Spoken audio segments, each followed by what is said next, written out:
Welcome to No Options with Ty Gibson, the show where life's toughest trials become the foundation for your greatest triumphs. Real stories, raw conversations, and the unwavering belief that you were built to overcome. Now, here's your host, Ty Gibson.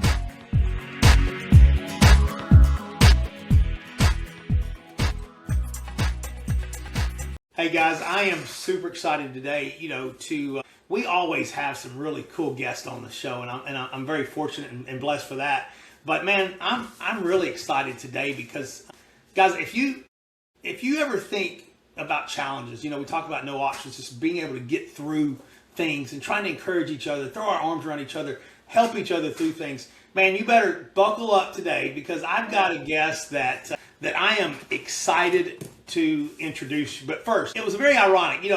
Daniel Massey is our guest today, and I'm going to introduce him here in a sec. But just like 2 days ago, I get up in the mornings and I do a little bit of reading, but I had a quote come up, and this was it was as we were thinking about this interview, but this was the quote that came up, and I want to start with that because I think this really talks about Daniel Massey right here. Average people are defined by their circumstances.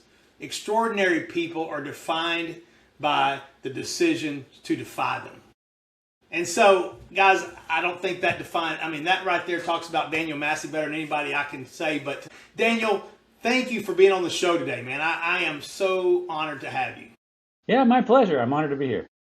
Well, first of all, guys, Daniel and I have just recently met, and I've got to hear his story, and I was just amazed by what Daniel is doing and continues to do over the years of helping people that have gone through some of the situations that he's been through. And I don't want to steal the thunder there because I want Daniel to talk about what he's been through and what he's doing. But Daniel, I want you to, if you don't mind, I would just like to kick it off, and let's talk about, from this quote I just talked about, things that circumstances that we had no control of, and you didn't have any control of the circumstances you had when you were born. But will you just share with the crowd what those circumstances were and how we've overcome them? Yeah, you bet. So I was born in 1973, missing my arms past my elbows and my legs past my knees. And so technically I'm considered a quadruple amputee, although there was never a limb loss or an amputation. That's just the technical term for it. People often ask what was the root cause. We know what happened, and I don't know a lot. I was adopted, so I don't have a lot of family medical history. Some things that we've tested for to see was I could have been from thalidomide, which was an anti-nausea drug in the 1970s. That drug was limited to Europe and Canada, and so it's possible that it made its way in the United States, and that could have been a contributing factor. I've also heard that amniotic bands were where you have these bands that come off the placenta and will attach themselves to limbs and constrict the blood flow. That could have been something that I was impacted by. I've had genetic testing when my wife and I decided we wanted to have children. It wouldn't have stopped us from having children, but we wanted to know, be prepared as parents, and there were no genetic markers that told us there was anything in my DNA that would have been passed on. And I do have twin boys that are 19 years old and are perfectly normal kiddos growing into adults. So it was clearly not something I passed down, but I've learned to adapt over my 53 years and learn to find my way in the world that allowed me to be successful. Yeah, and I Daniel's very, very humble guy. He's been extremely successful in everything he's been involved with. I mean, he does a lot, and Daniel, I appreciate that. But as far as when you were a young child, what age do you really remember saying, "Wow, I'm not just like everybody else"? What age and how did you work through that? It's interesting. I don't remember an event.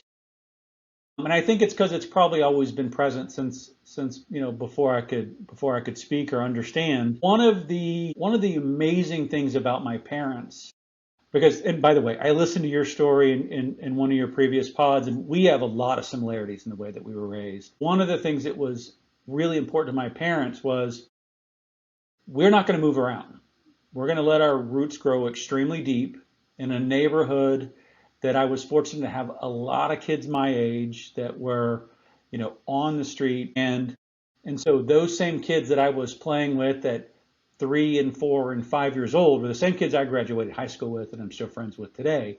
So to them, there really was no difference, any different than skin color or hair color or eye color. I just had, a different hands and feet.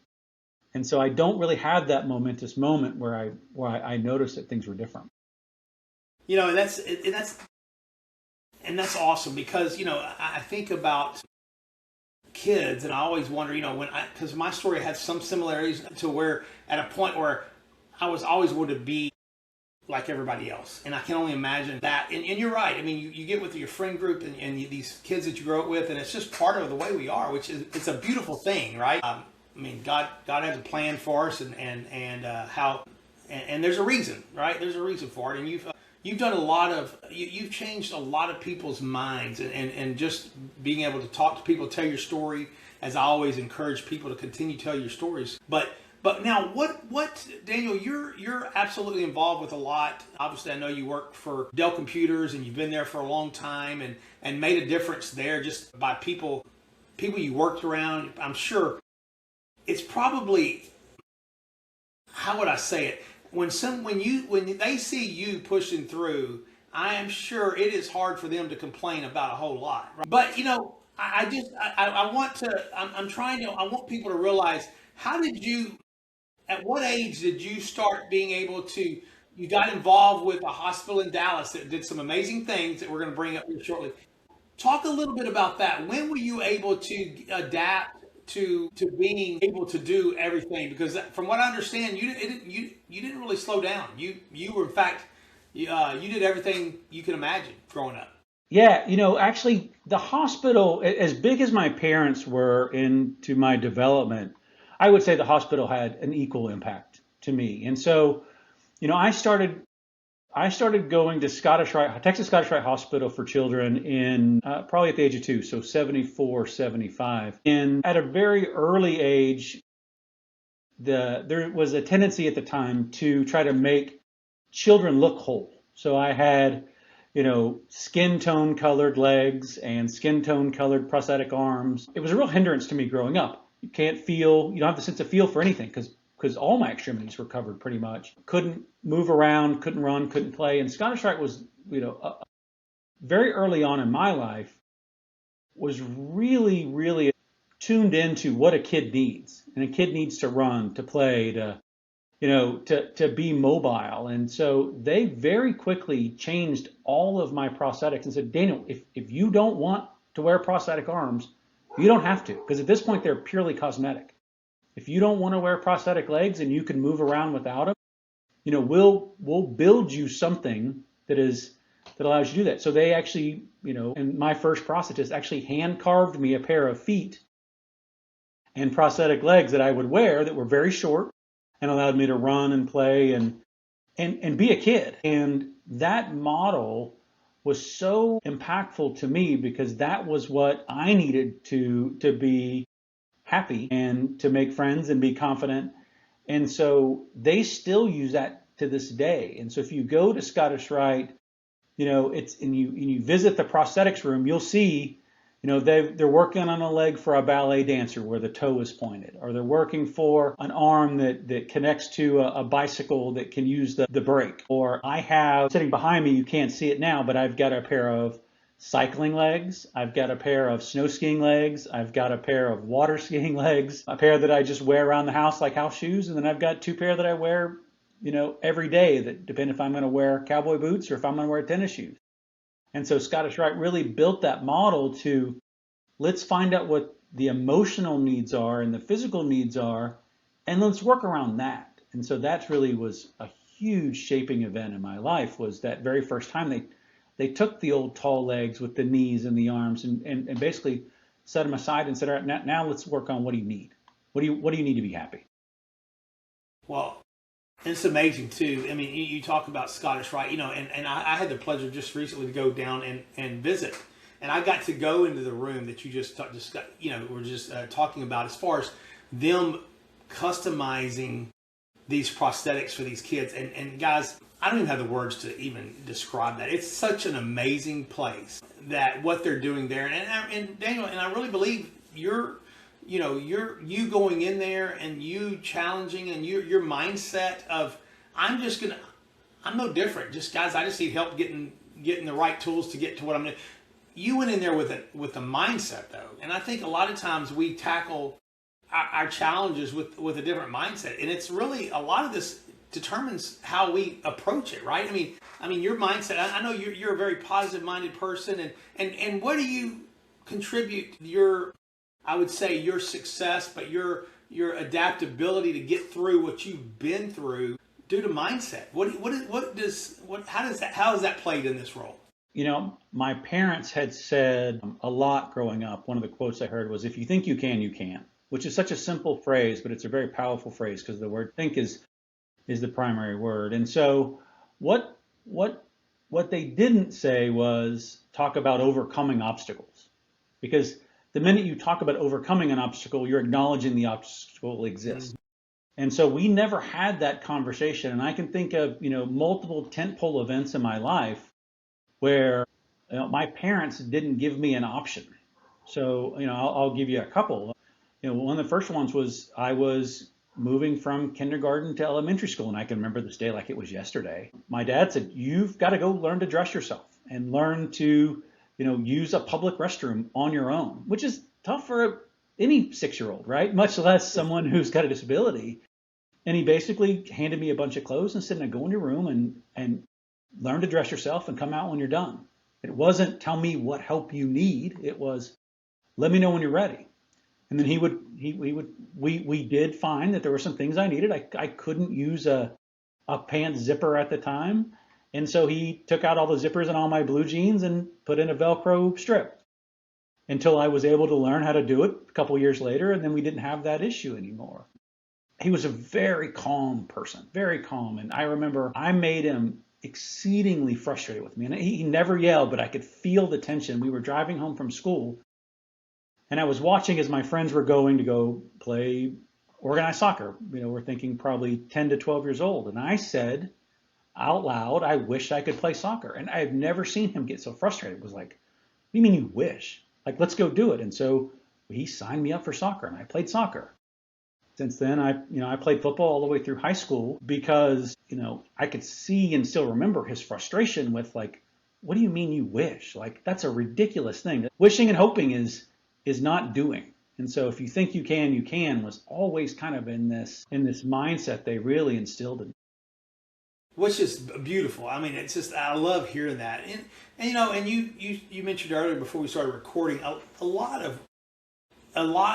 of how we are parenting our kids, and in cases you're talking about cases where kids have disabilities, you really have kind of helped a lot of parents through some of those discussions. And it sounds like because you had such good parents on teaching you, I love, and that's kind of that no options. I love it, because what no options really means is don't give yourself an out. Find a way to do it, right? And so I think you could be we could put your face on the no options logo. I mean, it is absolutely what you did, but we got to give credit with your parents of encouraging that. Now, what would be some advice maybe for parents that maybe have kids with disabilities that you could kind of lean in on that? I think overcoming obstacles starts with a passion to overcome them. And so meaning that, really encourage kids, when you find something that they're interested in, whether it be sports or art or music or whatever it is, lean into that, because it's really hard to convince somebody to go beyond when they don't have an interest. And so really understanding that, I think that's important more than anything. I think the second thing is, I mentioned about my parents were really important, are really focused on, building deep roots in a community. And I think that helps immensely as well, because if you have the luxury of staying in one place and building a network of not only kids and that your children can play with, but also the parents that help help be a part of that community, it's really, really important to have some consistency there. Because without consistency, like any child, whether they're 10 fingers and 10 toes or not, or any other issue, you've got to go reinvent yourself every time you're meeting new people. And that's tougher, I think, a little bit on kids. And lastly, I'll say, if you can meet other kids who are in a similar situation, and whether it be in your situation with diabetes or in my situation with missing limbs, or maybe somebody who's a little person, having them establish a community so they have not only other people like them that they can identify with, but also some mentorship as well. Somebody that's an adult they can look up to and confide into and help get them over situations. I'll circle back to Scottish Rite. That was a big part of Scottish Rite was, they were really big on events for amputees. And the biggest one, and the one that had absolutely the biggest impact on my life, was they do an annual ski trip where they take 8 to 10 boys and 8 to 10 girls, all with missing limbs, on a ski trip to Colorado with staff of the hospital. No parents are allowed. And in those, it's usually for a week. In those 5 to 7 days, I learned more about myself than in any other 5 to 7 days, because I was watching, coming in as maybe the first year I went was a 12 or 13-year-old, I was watching 16 and 17-year-olds that were quarterbacks of their football team who were missing a leg. Teenagers who were dating and driving and doing things that as a 12-year-old probably I hadn't thought about yet. But by the time it came around the corner where I started thinking, like, I'm ready to date and I'm ready to drive and can I play sports? I had already had a role model to say, this person can do it, so can I. So I never put that obstacle in front of myself. That's amazing. And I think you think so right. I mean, you getting around other people and being around people that can encourage, right? And that's why I always try to get people. We all should be encouraging all the time, but I think that's such a great message to get those likenesses around so that we can be encouraged by their success as well and their wins. Well, I'm gonna circle back just a minute on the Scottish Rite, because you're involved with a lot, but it was such a good place for you, and it brought, like you said, it was where you really, besides your parents, it's really what helped you through this in many ways. Not just physical, with the doctors and all that, but mentally seeing, like you was talking about, the ski trips and all that. But now, not only that, you're still involved, right, with the Scottish Rite.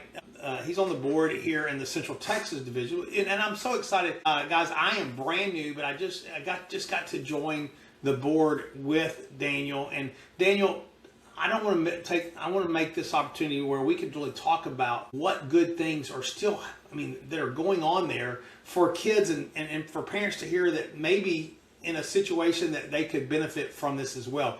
What are some of the things, if you don't mind talking about what Scottish Rite's doing and what we're doing here in Central Texas to try to help and how people get involved? Yeah, well, it starts with, Scottish Rite is a children's hospital. It is a hospital that for parents who cannot afford to pay the medical bills, they have a foundation that supports the hospital. And so, no child will go left untreated due to financial reasons. It's for the longest time, my parents never received a bill. And as you're growing up wearing prosthetics, you grow. And as you grow, just like you need new shoes, you grow out of prosthetics very fast. And they're not cheap. And so in those 18 years that I was churning through prosthetic legs as well as ski legs and all the different devices that I needed, all of it was at no expense to my parents. And so, recognizing that as an adult, I could spend my entire lifetime trying to give back to the hospital and never give back what they gave to me. And I moved to Austin in '99 and started working here, and still always felt a deep connection with the hospital, and still would go and support them in some of their events. But I had a chance in 2005 to meet some folks that were very, very interested in bringing a benefit golf tournament here to Austin to raise awareness to, the Austin community, because to get into Scottish Rite, you really need a doctor's referral. They're the #1 orthopedic hospital, children's orthopedic hospital in the world, or have been. And to get into such a prestigious place, you need both recommendations from a physician, as well as you need donors to help fund the hospital because they don't charge kids. And so this was just the perfect time to set up a tournament that does both. Raise awareness for the hospital to physicians in the area as well as potential donors, and pick a specific need that the hospital has and raise money to go solve or fund that event, that item, that device, whatever it may be. And so we've gone through lots of different in our 19 years of golf tournaments. We've been able to fund a lot of the initiatives at the hospital that's helped tens of thousands of children. Which is really amazing, guys. And I'll tell you, it's every year. It's once a year. It's here in Austin. It's a big golf tournament. And I'll tell you, when you talk about a well-organized event, I was absolutely blown away by the organization that the Scottish Rite team comes in and supports here in Central Texas. And then the work, Daniel, that you and the board have been doing. Now, real quick, I don't know if you have it in front of you. Do you have the dates of when that's coming up, Daniel, for next year? I don't have the dates in front of me, but I'll say it's usually the first week in May. We hold that event at the University of Texas Golf Club, who are amazing hosts for us. I mean, really, really put on a first-class event, and we've been there. We've been there now for I think probably the last 12 years, and it is hopefully our permanent home because it is an amazing facility and amazing folks that help us put this on. Yeah, well, that's awesome. I wanted to make sure we brought that up because it's such a, guys, you're talking about some amazing things. And when I went to that hospital and saw what they were doing, and like you just said, I don't know if you guys picked up what he said, 0 charge back to the families. And that's absolutely amazing. And I got to meet one of the most amazing men while I was there. Well, several, a couple of the doctors, but they brought me into the room where they were designing these artificial limbs. And it was, I love art.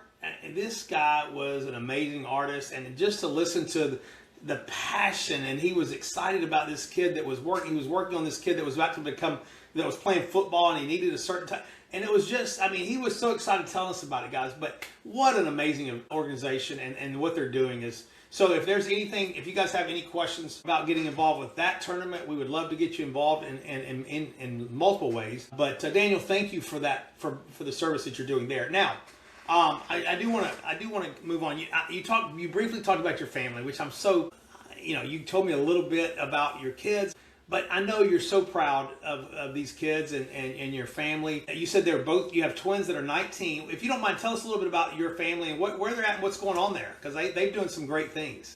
Yeah, so we live in Round Rock, Texas, and my wife and I have been married since 2003, so 13 years, and we've got 23 years. I get that wrong. 23 years, and we've got 2 19-year-old twin boys. Just, all 3 of them are the love of my life and my passion. As any parent can say, you just can't say enough about your children. So my boys graduated from Round Rock High School. They're both athletes. I've got one that is at the University of Kentucky. He actually is studying design. He wants to design prosthetic limbs, believe it or not. And so, what a beautiful symbiosis, for lack of a better word, that he experienced how I used prosthetics and said this is what he wants to devote his life to, and it's just amazing. My other boy is a passionate golfer, and that passion came from the Central Texas Golf Classic that we set up. He'd come as a young guy and run around the course with us, and decided that he wanted to play golf in high school and became a pretty darn good golfer, and now is playing golf in a little NAIA school in Ohio, and both of them have found their people and their friends, and couldn't be happier. And they're home for the summer, which I'm so ecstatic about to have them home. But before we know it, it won't be long. They'll be headed back to the north and to the northeast to go back to school. And so we'll start the process of learning to be empty nesters once again. Well, and it's such a cool story. I love both. The golf came from the tournament that you were involved with, but then the art of wanting to do what they've watched you go through And I just think that's amazing to be able to see your kids do that. And I know you're super proud of them. And so I wanted to make sure you had an opportunity to talk about that. But Daniel, I want to, our audience here we talk a lot about, again, our stories. And everybody has one, like you and I were talking about. Everybody has a story, and everybody's working through something. And I encourage people to share their story because, this world we live in is a tough world, no matter what we're dealing with, right? Whether it's levels of things that you may deal with that for instance, diabetes, or it may be just a simple, just having a bad day, right? Everybody's going through things. But what are some words of encouragement that maybe you could just tell people, how powerful our mindset is and how we can get through things? What are some encouraging words that maybe you could leave with our audience? Yeah, well, it starts with the quote I mentioned early on, whereas if you think you can, you can. And so it really starts with the mindset of anything is possible. I think the second one is and everybody goes through this, whether it's a tough day at work or a tough day with family and friends. We all have those challenges, and I think it's really, really important to reflect on gratitude. What really makes you happy? What is your passion? What can you be thankful for that you've been given? And then, that can very, very quickly transform your mindset into, let me put things in perspective. I did have a bad day at work. I did have a challenge that I didn't expect. But then you come back and you think, look at my beautiful wife and my amazing kids and this house I live in, and the fact that I've got so many great friends. It really puts all of that negativity in perspective and allows you to just blow past it. And that's important for me. Like, I write that stuff down because when I need a boost, I go and read it. I go flip through my phone and look at pictures of my family and my kids and my friends, and it flips that switch so quick. So that's so good. Yeah, and I think that's so important to realize. Remember our why, right? We talk about, and you're just talking about your why, your family and your friends, and you've obviously been a very good example of pushing through. And I want to encourage people, no matter what we're going through, guys, it's worth the climb on the other side, right? I mean, in Daniel's case, look at the beautiful family, look at the things he's done. Look at the things that he doesn't. It doesn't even, not even a speed bump from Daniel, right? I mean, he just goes right through it, right? I mean, he talked about skiing and all these different things that he does, and I'm telling you, sometimes I'm thinking, man, I don't do half of those things that Daniel's doing, and why? But I want you to realize our mind is our limitation, right? If we let it be, that's what's going to hold us back. And Daniel's been a great example of that. And Daniel, I thank you again for what all you do, and just an amazing person. Is there any last words for anything that you would like to say that I missed, or anything that you would like to share with our group? Ty, I think first and foremost, thank you for doing this. Right, this podcast, I haven't listened to them all, but I've gone through 6 or 7 episodes, and it's really been uplifting for me personally. And so I really appreciate the fact that you've taken the time to think through what the message is going to be. I love No Options as really the cornerstone of what you're building this around. And I just encourage, if you've heard this podcast, share it with your friends, because it is positivity that gets us through. And so there's a lot that you're doing here, and the people that you're bringing on that really, conveys that super well. And so, share it. Yeah, I appreciate that. Because the thing is if we can connect with one person, it's worth it, right? I mean, we can help one person, and that's kind of my goal. I just hope that one person grabs it, and then another person, and it just starts moving that way. But I appreciate those encouraging words too, because I enjoy it. But we talked a little bit about, growing up in kind of the same way, for so long. My dad nobody wants to hear your problems. And I just want people to realize my dad was an amazing man, but I think he misled me on that. I want you guys to share nobody looks at it that way. I think people, especially now in the world we live in, people need to hear it. So I encourage you guys, and Daniel, thank you for that again. Is there, and I know there's probably a lot of questions that come out of this, Daniel, and I'll probably get some to say, why didn't you ask Daniel this or that? But if that comes up, I know you got some social media. Do you mind sharing kind of how people connect with you? Yeah, you bet. So I'm on all the social media platforms, Facebook and Instagram and LinkedIn. You can usually find me at using the name Daniel J. Massey, the letter J for my middle initial. You can also email me at danieljmassey@gmail.com. I'd love to hear from folks, and if there's anything I can ever do to help, whether it be somebody personally who's struggling or a parent who may be dealing with a child that's got a difference that they want to understand a little bit about what I was able to benefit from having such amazing parents. They didn't know what they were doing either, and they had to ask their peer group. And so they, Scottish Rite was real good about connecting with other parents. So if I can be that for somebody else, I would love to, because it was paid to me. What it makes.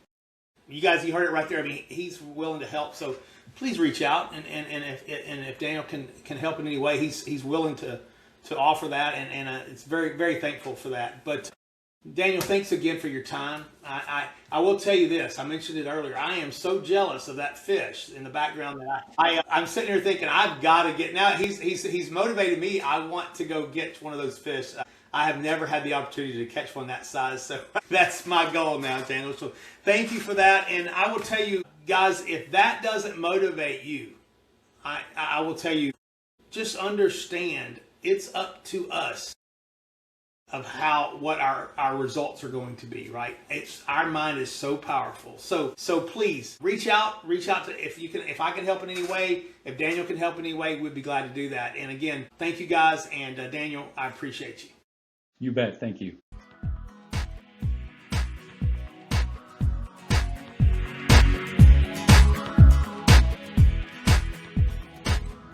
Hey guys, thanks so much for listening to No Options. If this episode spoke to you, please take a moment and leave a review. And more importantly, please share it with someone who may need to hear it. You can find more stories, resources, and ways to connect over at my website, tygibson.com. And that is Gibson with a P, TYGIPSON.com. Remember, no matter where you are, your story isn't over yet if you live like you have no options. I'll see you next time. You know Ty Gibson is an entrepreneur, a relentless survivor. Did you know he's also a powerhouse speaker? After overcoming 3 transplants and juvenile diabetes, he built thriving businesses with one mantra: no options. Ty transforms adversity into action. His keynotes ignite audiences with real-world resilience and 30-plus years of sales mastery.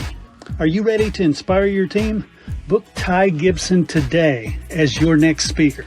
You can call 512-944-4780 or head over to tygibson.com. That's Gibson with a P. It's time for your event to share the motivation that is no options.